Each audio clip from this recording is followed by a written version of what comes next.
Hello प्यारे बच्चों, कैसे हो सभी। स्वागत है आप सभी का आपके अपने चैनल वी लर्निंग प्लेटफॉर्म पर।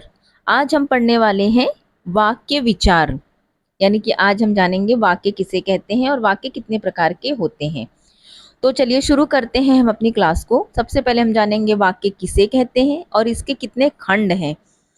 वाक्य किसे कहते हैं? शब्दों के सार्थक समूह को वाक्य कहते हैं, या फिर हम इसे ऐसे कह सकते हैं कि एक विचार को पूर्णता से प्रकट करने वाले शब्द समूह को वाक्य कहते हैं।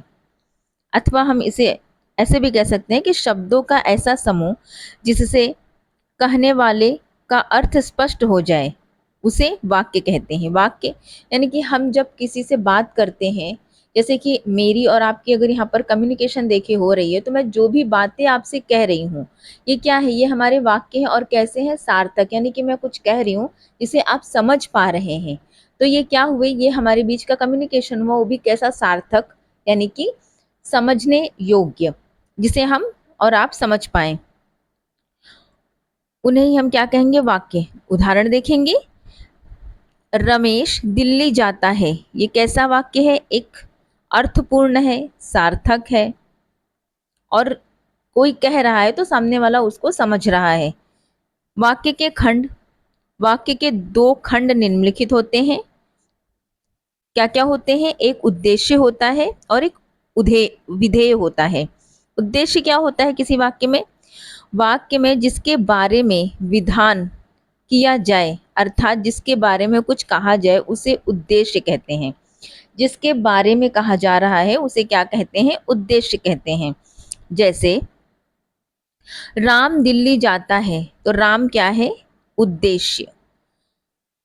इसमें राम उद्देश्य है। आपको समझ में आ रहा है? उद्देश्य किसे कहते हैं? उद्देश्य जिसके बारे में कुछ कहा जाए उसे उद्देश्य कहते हैं। राम दिल्ली जाता है, यहाँ पर राम जो है वो उद्देश्य है। विधेय क्या होता है? वाक्य में उद्देश्य के बारे में जो विधान किया जाए उसे विधेय कहते हैं। अर्थात मोहन रोटी खाता है, इस वाक्य में रोटी खाना विधेय है। मोहन के द्वारा कोई काम किया जा रहा है, जो कार्य मोहन कर रहा है वो क्या है? विधेय। जिसके बारे में बताया जा रहा है वो क्या है? उद्देश्य। अगर हम इस वाक्य में देखें, मोहन रोटी खाता है, तो मोहन क्या है? उद्देश्य। रोटी खाता है यानी कि खाने की क्रिया कर रहा है, वो उसका विधेय है। वाक्य में कितने कितने तत्व होते हैं, अर्थात किसी भी वाक्य में कितने तथ्य होने चाहिए, ये चीज हम देखेंगे। वाक्य में मुख्यतः 6 तत्व होते हैं। सबसे पहले योग्यता। वाक्य में अर्थ प्रकट करने की योग्यता होनी चाहिए, यानी कि जब कोई वाक्य है आपके सामने आता है, या फिर कोई व्यक्ति आपसे कोई वाक्य कहता है, कोई बात कहता है, तो उसमें ऐसी क्षमता या फिर ऐसी योग्यता होनी चाहिए कि वो चीज आपको समझ में आए। तो वाक्य में क्या होनी चाहिए? योग्यता होनी चाहिए। उदाहरण जैसे कि गाय घास खाती है। गाय घास पीती है, ये तो गलत हो जाएगा, क्योंकि गाय घास खाती है, हम ऐसा नहीं कह सकते हैं कि गाय घास पीती है। ठीक है। सेकंड क्या होना चाहिए? किसी वाक्य में सार्थकता होनी चाहिए। वाक्य के अंदर सार्थक शब्दों का प्रयोग होना चाहिए, यानी कि जो भी वर्ड हमने लिए हैं वो सार्थक होने चाहिए।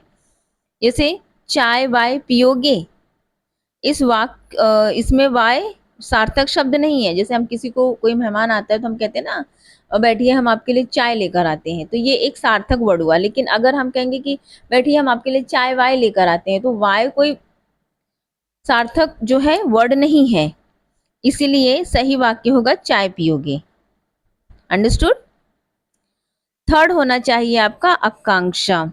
वाक्य की समाप्ति पर कोई जिज्ञासा नहीं होनी चाहिए, यानी कि वाक्य जब हम कुछ कहते हैं तो वो कंप्लीटली होना चाहिए। ऐसा नहीं कि उसमें कुछ सस्पेंस छुपा रह जाए और सामने वाला बेचारा सोचता ही रह जाए कि अभी ये कुछ और कहने वाला था पर इसने कहा नहीं। जैसे शाम के समय पुजारी करता है। अब शाम के समय पुजारी करता है, इस वाक्य में एक जिज्ञासा है कि शाम के समय पुजारी क्या करता है? पूजा करता है, मंदिर को साफ करता है। मतलब यहाँ पे एक तरीके का सस्पेंस छुपा हुआ है ना, सामने वाले को जानना है कि आखिर करता क्या है कोई पुजारी शाम को। तो इस वाक्य में एक जिज्ञासा है, पुजारी क्या करता है। इसीलिए सही वाक्य होगा शाम को पुजारी पूजा करता है। इसमें समीपता होनी चाहिए। समीपता कैसे होनी चाहिए? वाक्य में बोलते व लिखते समय समीपता होनी चाहिए। जैसे मैं कल दिल्ली जाऊंगा, मतलब कंटिन्यूअस एक के बाद एक वर्ड आ रहे हैं, सार्थक वर्ड। मैं कल दिल्ली जाऊंगा। अन्वय होना चाहिए। अन्वय क्या है?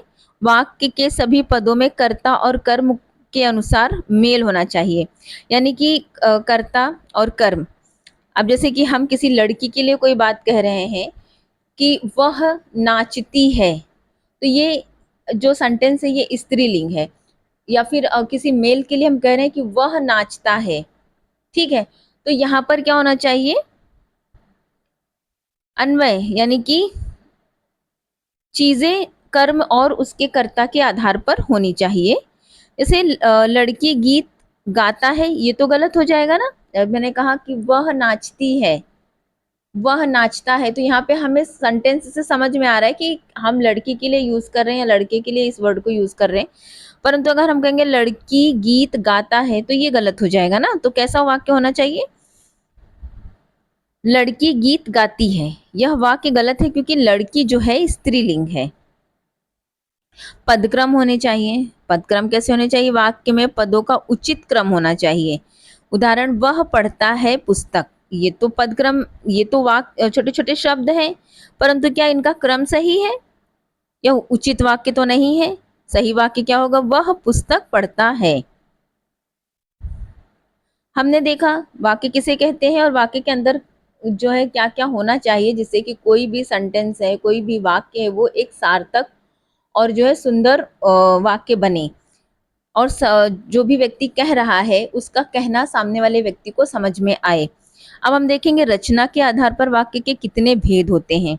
तो रचना के आधार पर वाक्य के मुख्य रूप से 3 भेद होते हैं, आपको याद रखना है। कौन कौन से भेद होते हैं? सबसे पहला होता है सरल वाक्य, दूसरा होता है संयुक्त वाक्य और तीसरा होता है मिश्रित वाक्य। सरल वाक्य किसे कहते हैं? जिस वाक्य में एक ही उद्देश्य और एक ही विधेय हो उसे हम सरल वाक्य कहते हैं। जैसे राम फुटबॉल खेलता है, सीता पुस्तक पढ़ती है। अब यहाँ पर राम फुटबॉल खेलता है यानी कि एक ही उद्देश्य है, राम, ठीक है, और एक ही विधेय, उसके द्वारा एक ही काम किया जा रहा है। क्या किया जा रहा है? फुटबॉल खेलने का। यहाँ पर सीता एक ही उद्देश्य है, पुस्तक पढ़ती है, एक ही वो काम कर रही है, सिर्फ पुस्तक पढ़ रही है, उसके अलावा वो कोई काम नहीं कर रही है। तो जहाँ पर एक उद्देश्य हो, एक विधेय हो, वो वाक्य कैसा वाक्य होता है? सरल वाक्य। संयुक्त वाक्य, जिस वाक्य में 2 या 2 से अधिक सरल वाक्य किसी योजक द्वारा जुड़े हों उसे संयुक्त वाक्य कहते हैं। उदाहरण, सोहन स्कूल जाता है और पढ़ाई करता है। तो यहाँ पर और क्या है? एक योजक है जिसके माध्यम से एक ये सेंटेंस, सोहन स्कूल जाता है, पढ़ाई करता है, ये 2 वाक्य जो है जुड़े हुए हैं। तो ये क्या हो गया? हमारा संयुक्त वाक्य। अब मिश्र वाक्य किसे कहते हैं? मिश्र वाक्य, जिस वाक्य में एक प्रधान उपवाक्य और दूसरा उस पर आश्रित उपवाक्य हो उसे मिश्रित वाक्य कहते हैं। यानी कि एक सेंटेंस, जैसे यहाँ पे आपने 2 सेंटेंस देखे जो योजक के माध्यम से जुड़े हुए हैं, उसी प्रकार यहाँ पर भी 2 सेंटेंस है, पर ये जो सेकंड वाला सेंटेंस है वो फर्स्ट वाले सेंटेंस पर आश्रित होता है। यानी कि जब हम कोई बात कहते हैं तो वो निर्भर करती है सेंटेंस पर। सेकंड सेंटेंस उस फर्स्ट सेंटेंस पर निर्भर करता है। कैसे करता है उसको उदाहरण के माध्यम से देखेंगे। खाने पीने का मतलब है कि मनुष्य स्वस्थ बने।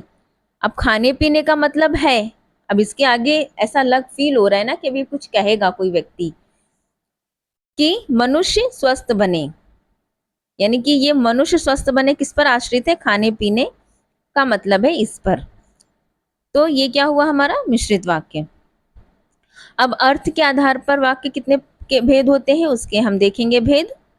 इसके 8 भेद होते हैं। कौन कौन से होते हैं? सबसे पहले विधानवाचक वाक्य। विधानवाचक वाक्य क्या होता है? जिस वाक्य में किसी काम के होने का पता चले उसे हम विधानवाचक वाक्य कहते हैं। किसी काम का होना विधानवाचक वाक्य कहलाता है। जैसे बच्चे पढ़ रहे हैं, गीता गाना गा रही है, ठीक है। निषेधवाचक वाक्य सेकंड हमारा, जिस वाक्य में किसी काम के न होने का पता चले उसे निषेधवाचक वाक्य कहते हैं। मतलब यहाँ पर किसी काम के होने का पता नहीं चल रहा है। जैसे बच्चे पढ़ नहीं रहे हैं, मतलब बच्चे पढ़ नहीं रहे हैं, कोई कार्य नहीं कर रहे हैं। गीता गाना नहीं गा रही है, तो यहाँ पर क्या है, निषेधवाचक वाक्य। प्रश्नवाचक वाक्य, जहाँ पर प्रश्न पूछा जाए, जिस वाक्य में प्रश्न पूछे जाने का बोध हो उसे प्रश्नवाचक वाक्य कहते हैं। जैसे आप क्या कर रहे हो, क्या आप दिल्ली जाओगे, और ये क्वेश्चन मार्क आपको दिखाई दे रहा है, तो इससे आप पहचान सकते हैं कि प्रश्नवाचक वाक्य है। इच्छावाचक वाक्य, जिस वाक्य से मन की इच्छा, आशीर्वाद या स्तुति का भाव प्रकट हो उसे इच्छावाचक वाक्य कहते हैं। उदाहरण, भगवान तुम्हें सद्बुद्धि दे, काश मैं एक राजा होता। ये सब क्या है, इच्छावाचक वाक्य हैं। आज्ञावाचक वाक्य, जिस वाक्य में किसी को आदेश या फिर आज्ञा देने का बोध हो उसे आज्ञावाचक वाक्य कहते हैं। उदाहरण, खिड़की बंद कर दो, बैठ जाओ, यानी कि हम किसी को आज्ञा दे रहे हैं। अपने से बड़ा व्यक्ति जब किसी छोटे व्यक्ति को आज्ञा देता है, कोई काम कहता है, तो वो कैसा वाक्य होता है, आज्ञावाचक सूचक होता है। या फिर कोई भी किसी से कोई कार्य करने के लिए कहता है, तो वो कैसा वाक्य होता है, आज्ञावाचक वाक्य। संदेहवाचक वाक्य, जिस वाक्य में किसी कार्य के होने में संदेह का पता चले उसे हम संदेहवाचक वाक्य कहते हैं। जैसे, राम का स्कूल आना मुश्किल है, मतलब राम आएगा कि नहीं आएगा ये डेफिनेटली तो नहीं पता है, पर हाँ मुश्किल लग रहा है, ऐसा मतलब यहाँ पे संदेह प्रकट हो रहा है। शायद आज वर्षा हो सकती है, क्या है, यहाँ पर भी संदेह प्रकट हो रहा है। संकेतवाचक वाक्य, जिस वाक्य में एक कार्य का होना दूसरे कार्य पर निर्भर करे उसे हम संकेतवाचक वाक्य कहते हैं। उदाहरण, यदि मैं मेहनत करूंगी तो कक्षा में प्रथम आऊंगी। यहाँ पर क्या हो रहा है, एक वाक्य दूसरे पर निर्भर हो रहा है कि अगर मैं मेहनत करूंगी तो मैं क्लास में फर्स्ट आऊंगी। विस्मयादिबोधक वाक्य, जिस वाक्य में हर्ष, शोक, विस्मय आदि का भाव प्रकट हो उसे विस्मयादिबोधक वाक्य कहते हैं। जैसे, ओह बेचारा मारा गया, वाह क्या सजावट है। तो आपको ये चिन्ह भी दिखाई दे रहा है एक्सक्लेमेटरी का, इससे भी आप इस विस्मयादिबोधक वाक्य की पहचान कर सकते हैं। आज की हमारी क्लास इतनी ही रही। हम फिर आपसे मिलेंगे एक नए वीडियो के साथ, ग्रामर की एक नई क्लास के साथ। आज के लिए इतना ही। आपको क्लास अच्छी लगी हो तो लाइक सब्सक्राइब करें, बेल आइकन प्रेस करें, जिससे ही मैं कोई भी नया वीडियो डालूँ तो आपका उसका नोटिफिकेशन आपको मिले। आज के लिए इतना ही, फिर मिलेंगे, बाय।